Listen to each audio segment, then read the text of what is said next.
트로트계를 넘어 K-팝 전체를 아우르는 전설적인 히트곡 제조기가 움직일 때 그것은 단순히 새로운 음반의 발표를 의미하는 것을 넘어 가요계 패러다임에 중대한 전환점을 알리는 압도적인 징후가 된다. 수많은 아티스트의 운명을 송두리째 바꾼 미다스의 손조영수 작곡가가 천재 소녀 가수 빈에서에게 건넨 단 하나의 데모음원. 이 지극히 사적인 행위 자체가 현재 대한민국 엔터테인먼트 산업에 던진 충격파는 그 깊이와 파급력 면에서 기존의 모든 협업 사례를 아득히 초월한다. 삭막한 비즈니스 환경 속에서 문자 메시지나 이메일로 간단히 처리되는 건조한 협업의 형태를 단호하게 거부하고 곡의 탄생 배경부터 가사의 심층적인 방향성, 나아가 디테일한 편곡 구상까지 직접 설명하며 전달된 이 선물은 지난 수십 년간 상업주의의 최전선에서 활동해온 거장이 이번만큼은 오로지 마음의 교류와 영적 교감이라는 비물질적 가치에 전념했음을 선언하는 파격적인 선언문과 같다. 더욱이 이 창작물은 빈에서의 생일을 기념해 쓰인 지극히 개인적인 영감의 산물이며 작곡가가 이미 부와 명예의 모든 것을 가진 시점에서 이번엔 돈이 아닌 내 진심이 오래도록 기억될 수 있는 마음의 유산을 선물하겠다는 결심에서 비롯되었다는 사실은 K-팝의 비즈니스 모델이 가장 첨예하게 작동하고 있는 이 시점에 예술과 산업의 본질적인 관계를 근본부터 되묻게 하는 일대 사건이다. 이는 단순한 히트곡의 탄생 예고를 넘어 거장의 순수한 후진 양성 철학과 세대를 초월한 멘토멘티 관계의 이상적인 깊이를 세상에 증명하는 기념비적인 행위로 가요사에 굵게 기록될 것이다. 이 충격적인 사건이 대중과 업계의 시선을 사로잡는 첫 번째이자 가장 강력한 이유는 작곡가 조영수 본인이 상업적 가치의 최정점에 있음에도 불구하고 그 모든 기회비용을 포기하고 순수한 선물의 동기를 최우선으로 택했다는 점이다. 조영수 작곡가의 이름은 곧 음원 차트 상위권 진입과 수많은 가수의 경력 전환점을 보장하는 최상급 브랜드 파워를 의미하며 그는 가요계에서 가장 높은 수준의 작곡료와 로열티를 자랑하는 그야말로 걸어다니는 기업과 같다. 통상적으로 그의 새 곡 데모를 확보하기 위해서는 수많은 대형 기획사와 앨범 프로듀서들 사이에서 치열한 비공개 경쟁이 벌어지며 이는 연간 앨범 시장의 판도를 뒤흔들 만큼 엄청난 경제적 파급력을 가진다. 그 결과물은 당연히 최대한의 상업적 파급력과 최고의 수익성을 목표로 철저히 디자인된다. 그러나 이번 빈에서를 향한 작업은 이러한 모든 시장 논리, 즉 조영수 이코노미에서 과감하게 탈피했다. 대규모 기획회의나 연간 앨범 제작 스케줄의 압박이 아닌 오직 빈에서라는 아티스트에 대한 개인적인 믿음과 그녀의 순수한 음악성을 지지하고자 하는 순수한 마음에서 출발했다. 한 가요계 전문가이자 음악경제학 연구원은 조영수 작곡가에게 있어 가장 가치 있는 선물은 물질적 자산이 아니라 그 누구에게도 허락되지 않는 최고 창작가의 시간과 고도의 몰입이라며 이 곡은 빈에서가 가진 트로트 장르의 무한한 잠재력에 대한 조영수 작곡가의 무형 자산 중에서도 가장 귀한 명예와 지지를 투자한 것이며 이는 단순한 하나의 곡을 넘어 K-트로트의 미래를 향한 스승의 숭고한 음악적 유산과 헌정으로 해석해야 한다고 심도 있게 분석했다. 이처럼 냉철한 상업적 계산을 완전히 초월한 예술가의 진심이 담긴 선물이라는 점이 이 신곡을 단순한 발매 예정작이 아닌 예술과 인간적 교감이 빚어낸 중대한 문화적 사건으로 격상시키고 있는 핵심 요인이다. 이 희소성과 비상업성이야말로 대중에게 가장 강렬한 진정성의 메시지를 전달한다. 이 인연의 깊이가 두 번째로 큰 충격을 안겨주는 이유는 조영수가 빈에서에게서 발굴한 어른도 도저히 흉내낼 수 없는 깊고 순수한 서사가 거장의 창작열에 다시금 활활 불을 붙였다는 사실 때문이다. 두 사람의 연결고리는 대중의 이목이 집중된 치열한 경연 프로그램의 심사위원과 참가자라는 공식적인 관계에서 시작되었지만 이 관계는 빠르게 세대를 초월한 깊은 음악적 멘토멘티 관계로 발전했다. 수백 곡을 작곡하며 음악계의 모든 영광과 좌절을 경험했던 조영수 작곡가는 빈에서의 무대를 처음 접했을 때 아직 한국 가요계에 이토록 순수하면서도 듣는 이를 단숨에 압도하는 깊은 한의 감성을 가진 보석 같은 원석이 존재한다는 경이로운 확신을 얻었다고 알려진다. 이는 단순히 빈에서의 뛰어난 가창 기술적 완성도 때문만이 아니었다.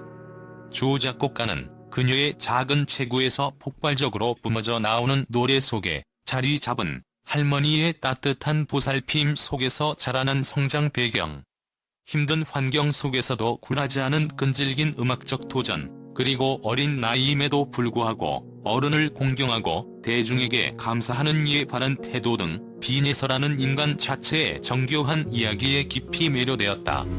한 저명한 문화평론가는 빈에서의 목소리에는 단순히 발성 기술을 넘어선 전 세대가 눈물로 공감할 수 있는 한국적 시대의 공감대가 담겨 있으며, 특히 그의 슬픔과 희망이 뒤섞인 깊은 감성은 트로트가 세대를 관통하며 다시 국민 음악으로 자리매김하게 만든 2020년대의 가장 중요한 키워드인 진정성의 완벽한 결정체라고 분석했다.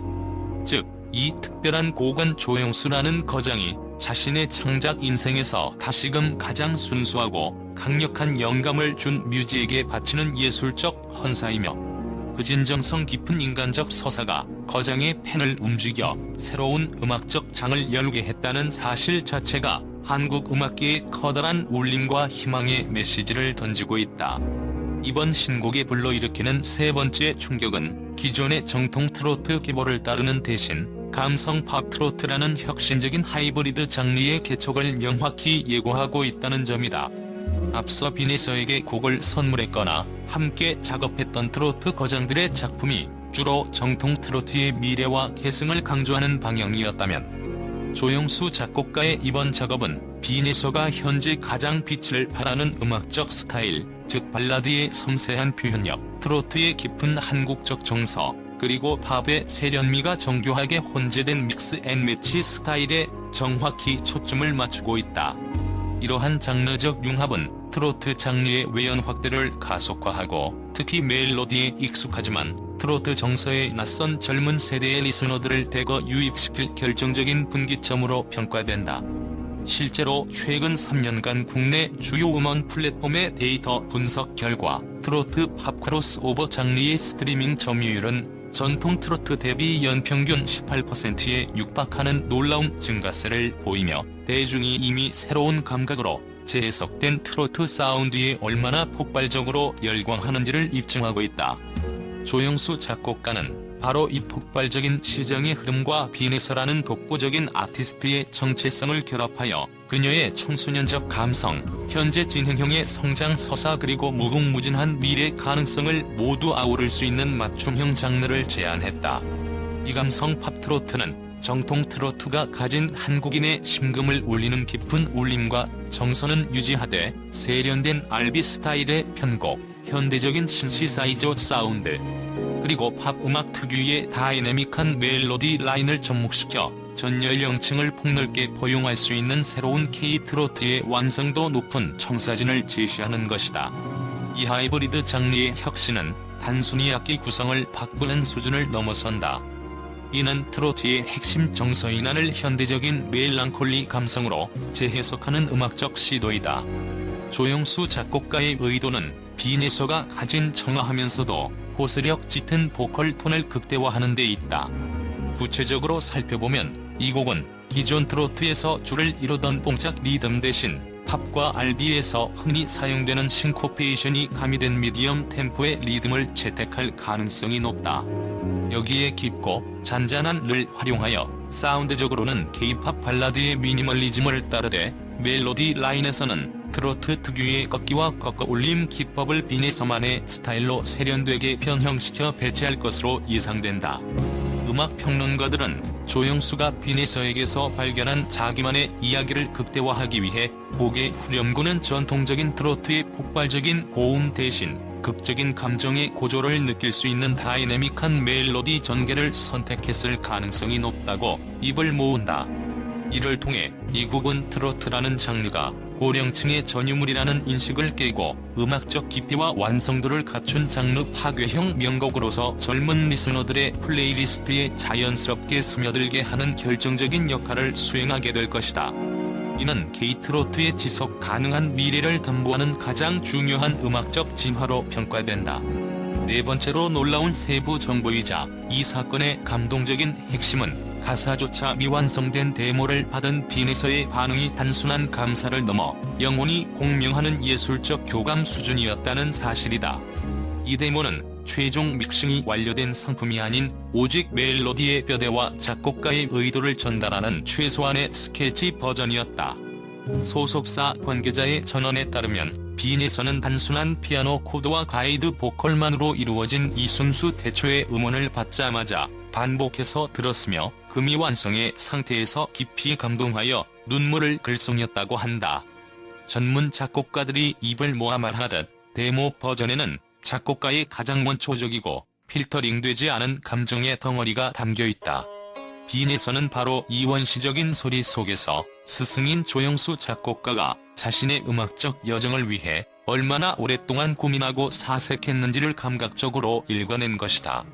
그녀는 가까운 스태프들에게 이 곡은 그냥 우연히 제게 온 것이 아니라 선생님이 제 음악적 여정을 위해 오랫동안 깊이 고민하고 만들어주신 저만의 인생 선물이라는 게 느껴졌어요라며 이 곡을 이제껏 받은 그 어떤 고가의 물질적 선물보다도 귀하고 특별하다고 표현했다.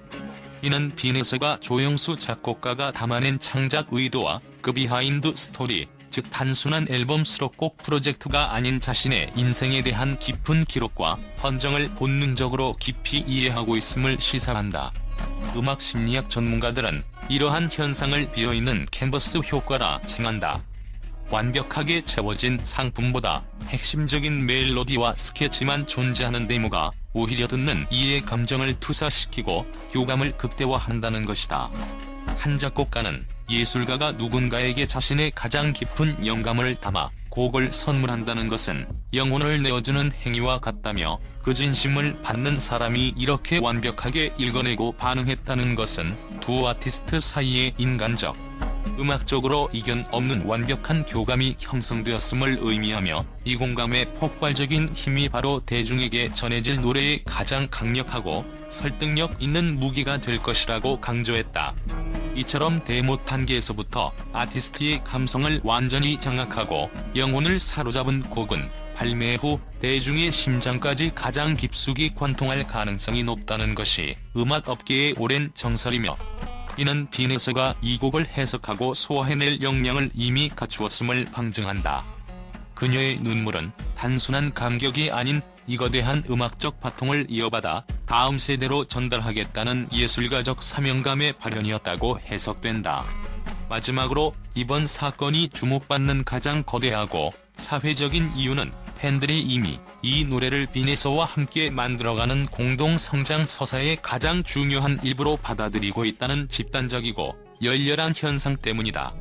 팬 커뮤니티와 소셜미디어에서는 신곡의 제목을 추측하는 이름짓기 경쟁부터 후렴구의 폭발적인 고음을 기대하는 음역대 예측, 심지어 뮤직비디오에 빈에서의 어린 시절 사진과 할머니와의 추억을 담아달라는 구체적인 요청까지 쏟아지고 있으며 이는 노래가 공식적으로 공개되기도 전에 이미 수십 개의 가상 명곡이 팬들의 상상 속에서 탄생했음을 의미한다. 팬들은 빈에서에게서 단순히 뛰어난 가창력을 지닌 신동을 넘어 할머니와의 소소한 일상을 공유하고 학교 생활에 충실하며 어린 나이에 짊어진 대중의 기대라는 무게를 성실히 견뎌내는 인간 빈에서의 진정성 있는 서사를 발견하고 그 과정에 깊이 감동하고 있다. 최근 온라인 설문조사에서 빈에서가 떡잎부터 남달랐을 모태 스타 부문에서 다 후보를 압도하는 득표율을 기록한 것도 그녀의 천부적 재능뿐 아니라 대중을 대하는 진심 어린 태도와 무대 위에서 보여주는 깊은 몰입감 등 전체 인격과 성장 과정에 대한 팬들의 절대적인 신뢰와 지지가 폭발적으로 결합하고 있음을 증명한다. 따라서 조영수 작곡가가 선사한 이 신곡은 단순히 빈에서라는 가수 한 명에게 주어진 선물이 아니라 그녀의 도전과 눈물, 그리고 기특한 성장을 곁에서 지켜봐온 수백만의 팬들의 엄마의 마음, 할머니의 마음이 집단적으로 투영된 공동 창작의 기록으로 여겨진다. 이 강력한 집단적인 기대와 사랑, 그리고 거장과 뮤즈의 순수한 예술적 교감에 힘이 더해져 이 곡은 단순한 음원 히트를 넘어 2025년 대한민국 음악계를 상징하는 시대의 공명가로 영원히 자리매김할 것이다. 이러한 팬덤의 열광적인 참여는 단순한 응원을 넘어 현대 디지털 시대의 팬덤이 어떻게 아티스트의 성장 스토리를 자신들의 집단적 정체성으로 편입시키는지 보여주는 가장 이상적인 사례로 꼽힌다. 빈에서의 팬덤은 전통적인 트로트 팬덤의 헌신적 지지 특성과 K-팝 팬덤의 능동적 참여 및 콘텐츠 생산 특성을 모두 흡수한 하이브리드 팬덤의 형태를 띠고 있다. 이들은 빈에서의 성공 우리 모두의 성공이라는 명제를 공공히 하며 신곡에 대한 높은 기대치를 단순한 소비자로 머무르지 않고 뮤직비디오 아이디어 제안, 팬아트 및 영상 제작, 비공식적인 홍보 활동 등을 통해 창작의 조력자 역할을 자처하고 있다. 특히 눈여겨볼 점은 팬덤이 빈에서의 개인적인 서사, 즉 할머니와의 관계, 순수한 학창시절 모습 등을 단순한 가십이 아닌 결핍과 진정성을 극복하는 영웅 서사의 핵심 요소로 삼는다는 것이다. 이 과정에서 팬들은 빈에서의 성장을 관찰하는 것을 넘어 자신들의 과거와 현재의 감정을 이입하는 대리 만족과 정서적 치유를 경험하게 된다. 그녀의 성공은 각자의 삶 속에서 겪는 어려움과 고난을 극복할 수 있다는 희망의 증거로 작용하며 팬들은 이 곡이 곧 자신들의 응원가이자 삶의 위로가 될 것이라는 강한 믿음을 공유한다. 이러한 집단적 서사 형성에는 디지털 플랫폼의 역할이 절대적이다. 유튜브, 팬카페, 소셜미디어 등의 공간에서 팬들은 실시간으로 감정을 공유하고 정보의 비대칭성을 해소하며 공식적인 정보보다도 공유된 감정을 더욱 중요시하는 강력한 유대감을 형성한다. 조영수 작곡가의 선물이라는 행위는 이러한 팬덤에게는 단순한 신곡 발표가 아닌 빈에서의 진정성과 순수함이 거장에게 인정받았다는 공식적인 확인 도장과 같으며 이는 팬덤의 결속력을 기하급수적으로 강화하는 핵심적인 계기가 되었다. 이처럼 아티스트의 개인적인 서사가 대규모 팬덤의 집단적인 성장 서사와 융합되어 폭발적인 시너지를 내는 현상은 2020년대 이후 K 콘텐츠 시장의 핵심 흥행 동력임을 증명하고 있으며 조영수 빈에서의 협업은 이 동력이 가장 순수한 형태로 발현된 기념비적인 사례로 기록될 것이다.